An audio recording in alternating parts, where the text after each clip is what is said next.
Mak info, iki sampean ngerti apa ora kene iki? Kene iki perapatan Jeding, Mak ya. Jeding Kali Gambir Panggung Rejo Blitar, Mak ya. Iki lek sing lawi ngetan, lek ngetan iki tembuse engko Sekar Gadung, Tulung Rejo, Bantengan Wates dan sebagainya. Iki lek sing lurus ngidul iki. Iki engko teko Danau Segaran, Mak ya, Sumber Katak. Dadi kene lek sene kene iki sik wilayah Dusun Jeding, Mak ya. Yes ngene iki keadaane masyarakat desa Dusun Jeding, desane Kali Gambir keadaane ya ngene iki. Lek dalane iki ya sik jan piye ya, jan sangat sederhana. Jan sik sederhana tapi ya wis lumayan ngono lho. Kan wis cor-coran to, ngiwonen wis cor-coran ya wis lumayan. Lek udan ya wis ra patek lunyu ngono lho Mak ya. Iki totokan iki lek sing nganan kok tembuse ya daerah anu kono Mak iso teko Kedung Bulus. Iki lek nang Sumber Katak wis sing ngiri Mak ya, ngiri. Ngiri engko ngliwati Bulak Barang. Iki dadi deloken sampe entek, sampean ben ngerti iki spot mancing jan sing ses. Mau wening pokoke. Ya lek dalane ngene iki. Iki lek bengi liwat kene iki ya rada apa jenenge sadu iki Mak ya, rada sadu. Ya lek rawani dhewe yo ngejak kanca. Lah soale kene iki yo ngliwati kuburan, Mak. Nggen bulake kan kuburan, Mak ya iki yo. Lek sing rada jerah ya aja liwat kene dhewe ya kudu ngejak kanca. Lah iki sisih kiri iki, lawi kan ya kuburan. Lah mungkin mbulak iki mungkin batese Dusun Jeding karo Dusun Sumber Katak ngono Mak ya. Wah, jan sahdu. Hawane jan ses. Kene iki kiwa tengen ya tandurane ya tebu ya ngene iki kaya sing sampean sawang ngene iki. Biyen tebu jarang sing akeh jagung sore lombok ngono Mak ya. Saiki wae ngendi-endi tebu ya mungkin sing perawatane penak mungkin sing gak terlalu jelimet kena disambi Mirnorno dan sebagainya. Ya wis matur suwun sampean wis ndelok videoku. Aja lali di-subscribe, di-follow sing rong mitet jempol ya dipitet. Iki deloken sampe entek videoku apa meneh sing hobi-hobi mancing ya lho, sing demen spot-spot iki deloken sampe entek ben roh spot sing anyar lho Mak ya.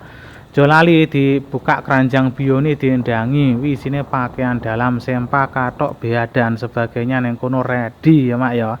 Dicek keranjang bione. Lek demen karo video ning kayak apresiasi ya oleh, engko sanu ndarani ndak oleh. Hehehe. Lah iki mulai arep masuk perkampungan. Dadi iki mungkin Bulak wing batese antara Jeding karo Sumber Katak. Lah lek anune iki jane cedhek apa jenenge? Lah lek Danau Segarane kuwi jane karo perkampungan warga cedhek. Misalkan sampean memang mancing tengah wengi ngono ya aman, mergane kiwa tengen ya termasuk perkampungan lho Mak ya. Ya mek gur menuju ke sini iki menuju ning Pantai Segaran memang lek sampean kabeh teko lor, teko daerah Kali Gambir dan sebagainya kono wing ngliwati Bulak nek kuburane lho. Lek jereh ya liwat ndi golek dalan liyane lek jereh. Dalane ketok ya mek kuwi lho sing dalan utamane ya mek iki. Lah kayak ketok Segarane kok kene wis ketok lho. Beh jan ses iki janan. Kene iki dusune Sumber Katak, desane Kali Gambir, Kecamatan Pangurjo, Kabupaten Blitar.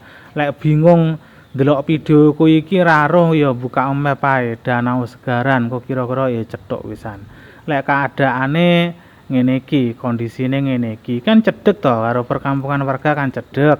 Kiwa tengen sawah kae, lah ngarepe kan ya ke perkampungan warga.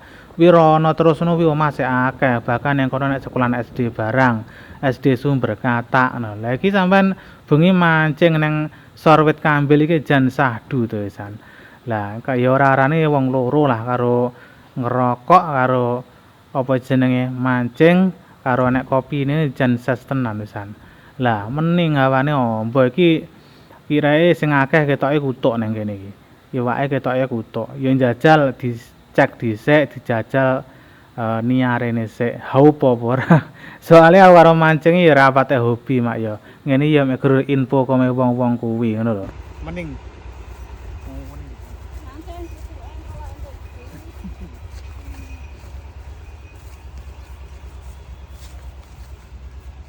Mancing Mak. Apa? Ana sing kata nang kono. Kok Kuto. Nila barang ini, bukan itu benar. Antara itu. Nah nilane Mending. Wes.